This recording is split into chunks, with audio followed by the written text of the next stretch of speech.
Hello, everyone. This is Arthur. I hope your semester is going well, and I really hope you are finding it interesting to investigate your information community as you read, think, and write about them throughout the semester. In this short video, I want to look a little more closely at the writing assignments for Info 200 to show how they all work together. The main takeaway is that Info 200 is one big research project where the individual assignments all build toward the final research paper. You can and should use what you write in blog posts and other assignments to craft your final essay. To understand how all the assignments are essentially components of your final paper, let's look at an overview of all the assignments. On the right, you see brief descriptions of the assignments, which I've taken from Michael Stevens' Info 200 WordPress site. You can find all of this information in Canvas Module 0 on the Assignments Overview page and the Assignment Examples page. Under Assignment Examples, you have access to the Info 200 coursework that several previous students have submitted, including all the work I did in Info 200 on the community of classical music performers. These assignment examples are really valuable because they allow you to see how the assignments fit together. In particular, you can see how the blogging assignments and the other major assignments provide content and insights for the successful completion of the research paper. And actually, the section I have put a red box around says should, that blogging and the other assignments should provide content for your research paper. Content can and should be remixed and reused. For example, the sources you find for your blog reports can go directly into the literature review matrix, which in turn becomes the actual literature review in the final paper. To get a better idea of how this works, let's map the writing assignments onto the outline of a research paper. For the outline of the research paper, I'm using the Research Paper tab from the Grad Writer Toolbox on the SJSU Writing Center website. It lists the main sections of a research paper and provides resources accordingly. I've crossed out the results section because the Info 200 paper doesn't conduct a study which would produce results. You'll find details about exactly how to structure your paper and exactly what belongs in each section by consulting the assignment requirements on Canvas. I have excerpted a few of the requirements for the discussion section in the box of bullet points on the bottom right. I have also listed the main purpose of each blog report. So Blog Report 2 defines the information community, and Blog Report 3 identifies information needs and information-seeking behaviors. Number 4 summarizes a peer-reviewed study. Number 5 explores learning and programming opportunities. Number 6 considers global trends. And number 7 is a media-based artifact that discusses how the community uses emerging technologies. I've put red arrows pointing from blogs 2 and 3 to the introduction section of the paper. This is where you'll introduce your information community, define who they are, and give an overview of the information needs and information-seeking behaviors that your paper will address. Blog 4 is a summary of a peer-reviewed study.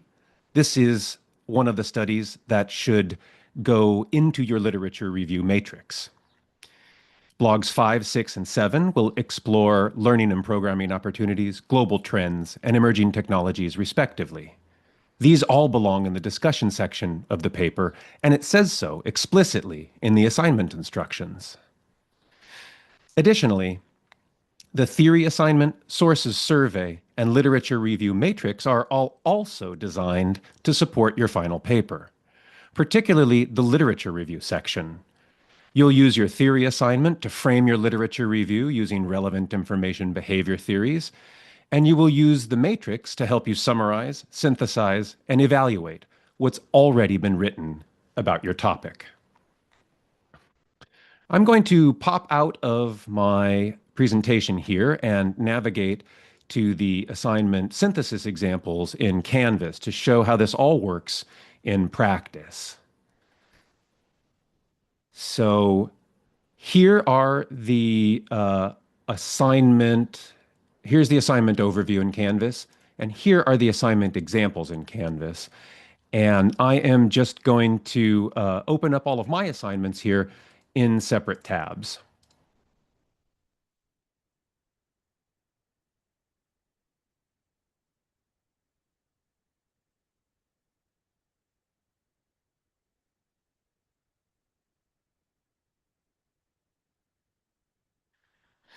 Okay, so here is blog 2, where I define my information community. And you can see that I am looking at data here from the League of American Orchestras to get some statistics about the extent of my community. So here's League of American Orchestras, and I'm also framing my community in terms of the definitions in the textbook chapter by Karen Fisher and Crystal Fulton. In particular, I am citing Joan Durrance here from 2001. And here is Joan Durrance again from 2001. And I'm also citing Fisher and colleagues from 2003. And if I jump over to my research paper here, you can see that the introduction has remixed blog post number 2. So here in the introduction, you can see I'm citing the League of American Orchestras again. And down here, I'm citing Durrance. And a little later on, here's Fisher and colleagues from 2003. So I want you to understand that the work that I did on Blog Report 2 was actually work that I was doing for the final paper. I think this is how you should conceive of all the work you're doing for Info 200. Effort spent on each assignment is effort spent on the final paper, and feedback received on each assignment is feedback that you can incorporate into your final paper. So if we look now at Blog Report 3 on the information needs and information seeking behaviors of classical music performers, here you can see that I have found an article by Dugan from 2012, and then another article here by Dugan from 2015. And she says that music is a complex discovery entity and that music students use library and non-library tools, and they sometimes jump erratically back and forth between these tools. And as I scroll through this blog post, I'm also reminded here of a study by Chandler from 2019, which has to do with how music directors select pieces to perform. And if I go down to the reference list here, you can see there are 3 articles, 1 by Chandler and 2 by Dugan, that address different aspects of my topic. So for example, Chandler studies music directors, whereas Dugan studies music students. Looking at what others have written about my topic is the purpose of a literature review matrix. So I'm going to put all of these articles in my literature review matrix.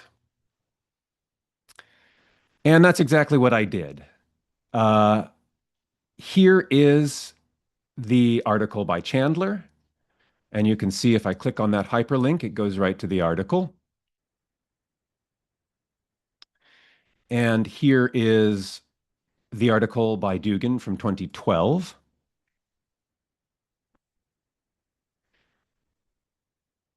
Here's an article by Dugan from 2014.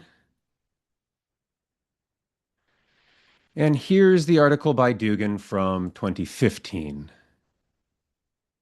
And as you can see, I have all these articles in my Google Drive, and I've hyperlinked them into my matrix so that I can easily access the full article without having to log in anywhere.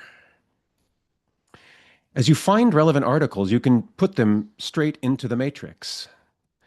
And in the They Say section, you will summarize what the article says. And in the I Say section, you will analyze and evaluate.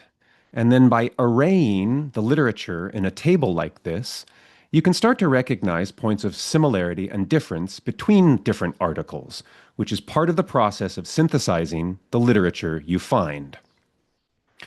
You could download this literature review matrix template at the beginning of the semester and populate it as you go. Let's go to Blog Report 4 now. Blog Report 4 asks you to summarize a peer-reviewed study. And as you can see, I've chosen here Katie Lai's 2013 survey of how undergraduate music students use YouTube. And that same study also appears in my literature review matrix.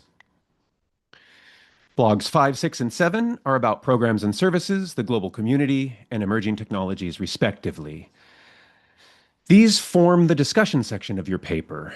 In Blog 5, for example, I take a look at maker spaces like the Octavia Lab at Los Angeles Public Library and the Digital Music Lab at Columbia University Libraries. And here, if we go to the final paper in the discussion section, you can see that I have the Octavia Lab right there and Columbia University Library's Digital Music Lab under the heading here of Emerging Technologies. I want to go back to the Canvas site now for a moment and just to show you that my assignments are one of several student examples that you have access to. Part of the interest of studying information communities is the endless diversity of ways that communities coalesce around information needs, information seeking, and information sharing. Take a look at the Dungeons and Dragons community, the transgender community, and the deaf Latinx community, and you'll see a range of different needs, behaviors, and information theories at play. But notice in each case how the blog reports and other assignments have been woven in to the final paper, and hopefully that helps you utilize the assignment structure of Info 200 to effectively explore your information community and write your final research paper. Remember, there is no such thing as self-plagiarism. This course is about writing and revising your research in iterations throughout the semester. That's all for now. Thank you very much. And of course, good luck with your research.